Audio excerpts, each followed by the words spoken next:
this comprehension of Furqan is not difficult to understand. These are not difficult matters. All it takes is a person with the desire and the mudawana. So in other words, Muhammad Rafiq will be the perfect person. And read. But when you read in the mudawana, dinar and dirham, don't say, oh, this is like the ringgit. No, no, this is not the ringgit. This is a gold coin with a weight of the mithqal, 4.25 grams. And dirham, this is a silver coin. This is not a US dollar. It's a silver coin of 2.975, following the standards of Umar ibn al-Khattab that says 2/7 of the mithqal, that's the weight of the dirham. And they have a weight. And they cannot be imposed on the people, because in Islam, we believe in what Allah subhanahu wa ta'ala has clearly commanded in tijaratun a'an taradi minkum, trade with mutual consent. And therefore money, which is part of trading, cannot be imposed.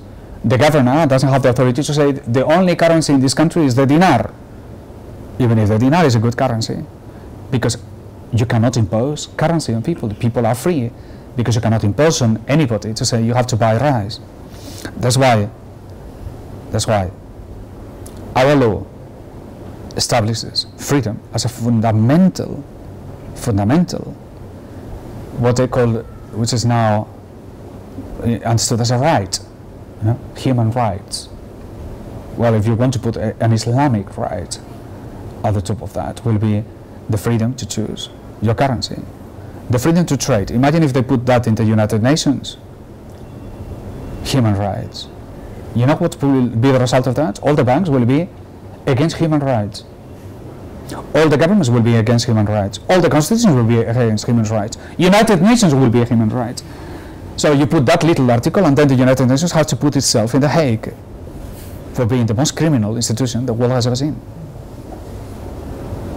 Where do we stand? Where our governments who are seeking recognition from the United Nations stand before this fact? In complete oblivion of what Islam has to offer. These are matters concerning mu'amalat. These are the politics of mu'amalat. This is the gravity of mu'amalat.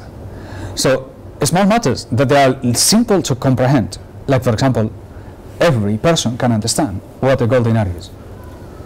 But nobody in this room, nobody whatsoever will be able to explain what a dollar is, because nobody knows what a dollar is, because nobody has seen a dollar. You only have seen a paper that says, I promise to pay you $1.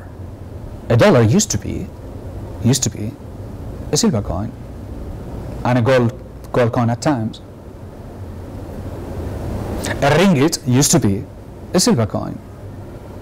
But what is a ringgit today? Nobody knows. Now we continue trading with this piece of paper that we don't know what they are, in promises that we know they cannot be paid. But we carry on.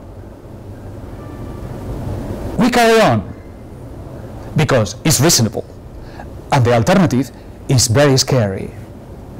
Fear replacing reason. So what is Islam here, therefore? Reason, but not this reason. The reason, the Furqan of knowledge of Allah, that it will liberate you. Mu'amalat will liberate you. But you cannot say, I want the marifa of Allah, without putting these mu'amalat in practice. It's impossible. Impossible. There was a time where the Sufis would go to the mountains and undertake these phenomenal amounts of dhikr to purify themselves. But they knew the town was safe because the Sharia was in place. But today you cannot live in a town and not take responsibility. You cannot be like an ordinary person. Yes, everything is all right, but I'm going to go and learn about marifying this weekend with my sheikh.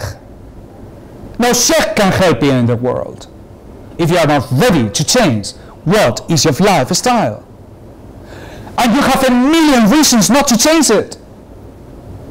And they are crap. They are the lies that made modern society.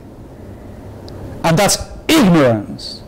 Because then you say, yes, I fear. But you do not fear. What you fear is the pettiness of a small provision that is not given to you. And the price you have to pay is to hypnotize your brain, to characterize your ability to reason. And the result is that you are just a number, just paraphrasing Pink Floyd, another brick on the wall. That's what you become. And just to make certain